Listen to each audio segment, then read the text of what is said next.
Hello friends, നിശാഗന്ധിയുടെ നല്ലൊരു വീഡിയോയിലേക്ക് ഏവർക്കും സ്വാഗതം. ഇന്നത്തെ നമ്മുടെ അതിഥികളായിട്ട് എത്തിയിട്ടുള്ളത് ഹൈബ്രിഡ് ഡാലിയകളാണ്. ഹൈബ്രിഡ് ഡാലിയ എന്ന് പറയുമ്പോൾ അധികം വെള്ളമൊന്നും ആവശ്യമില്ലാത്ത ഒരു ചെടിയാണ്.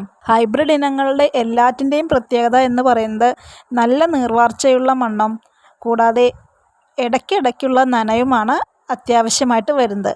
നമ്മളെ നാടൻ ചെടികളെല്ലാം കൈകാര്യം ചെയ്യുന്നത് പോലെ ഹൈബ്രിഡ് ഇനങ്ങളെ തൊട്ട് കളിക്കാനായിട്ട് പറ്റില്ല. ദിവസവും രാവിലെ മുതൽ ഉച്ച വരെയുള്ള വെയിൽ ഈ ഡാലിയ ചെടിക്ക് അത്യാവശ്യമാണ്.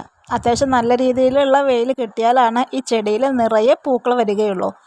നേരത്തെ പറഞ്ഞതുപോലെ വെള്ളത്തിൻ്റെ അളവ് കൂടിപ്പോയിട്ടുണ്ടെങ്കിൽ ചെടിയുടെ വേരും കാണ്ഡവുമൊക്കെ ചീഞ്ഞ് ചെടി നാശമായി പോകും. ചെടിയുടെ മണ്ണിൽ അല്പം ഈർപ്പം നിൽക്കുന്ന രീതിയിൽ മാത്രം നനവുണ്ടായാൽ മതി. തണുപ്പുള്ള കാലാവസ്ഥയെ ഇഷ്ടപ്പെടുന്ന ചെടിയായതുകൊണ്ട് തന്നെ ഒക്ടോബർ മുതൽ മാർച്ച് മാസം വരെ നമ്മുടെ നാട്ടിലും അത്യാവശ്യം നല്ല രീതിയിൽ വളർന്ന് പൂക്കൾ തരാൻ കഴിയുന്ന നല്ലൊരു ചെടിയാണിത്. അത്യാവശ്യം നല്ല രീതിയിൽ തന്നെ പ്രൂൺ ചെയ്ത് കൊടുത്താൽ പുതിയ പുതിയ ശിഖരങ്ങൾ വരികയും ചെടി നിറയെ പൂക്കൾ തരികയും ചെയ്യും. ഡാലിയ ചെടിക്ക് അസിഡിക് സോയിൽ ആവശ്യമുള്ളത് കൊണ്ട് തന്നെ നമ്മൾ കമ്പോസ്റ്റ് ചേർത്ത് കൊടുക്കുന്നത് വളരെ നന്നായിരിക്കും. കൂടാതെ ഉണങ്ങിപ്പോകുന്ന പൂക്കൾ നമ്മൾ മുറിച്ചു മാറ്റേണ്ടത് അത്യാവശ്യമാണ്. അങ്ങനെ ഉണങ്ങിപ്പോയ പൂക്കൾ മുറിച്ചു മാറ്റുന്നതോടുകൂടി പുതിയ പുതിയ തളിരുകൾ വരികയും അവിടെ പുതിയ പൂമൊട്ടുകൾ വരികയും പുതിയ പൂക്കളായിട്ട് തീരുകയും ചെയ്യും. വളരെ പെട്ടെന്ന് കീടശല്യം ബാധിക്കുന്ന ഒരു ചെടിയാണിത്. അതുകൊണ്ട് തന്നെ നമ്മൾ ഇതിനകത്ത് ആദ്യമായിട്ട് തന്നെ അസുഖങ്ങൾ കാണുമ്പോൾ അത് വെച്ച് താമസിപ്പിക്കാതെ ഉടനെ തന്നെ അതിനുള്ള ഫെർട്ടിലൈസർ അടിച്ചു കൊടുക്കേണ്ടതാണ്. തണലത്ത് വയ്ക്കാതെ അത്യാവശ്യം നല്ല രീതിയിൽ വെയിൽ കിട്ടുന്ന ഇടത്ത് തന്നെ നമ്മൾ ചെടി വെക്കേണ്ടതാണ്.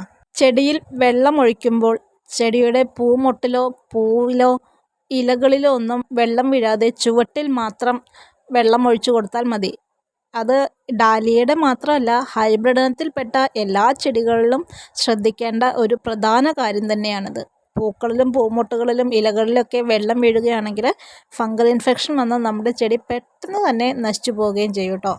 ചെടിയുടെ അടിഭാഗം എപ്പോഴും വൃത്തിയായിരിക്കാൻ തന്നെ നമ്മൾ സൂക്ഷിക്കേണ്ടതുണ്ട്.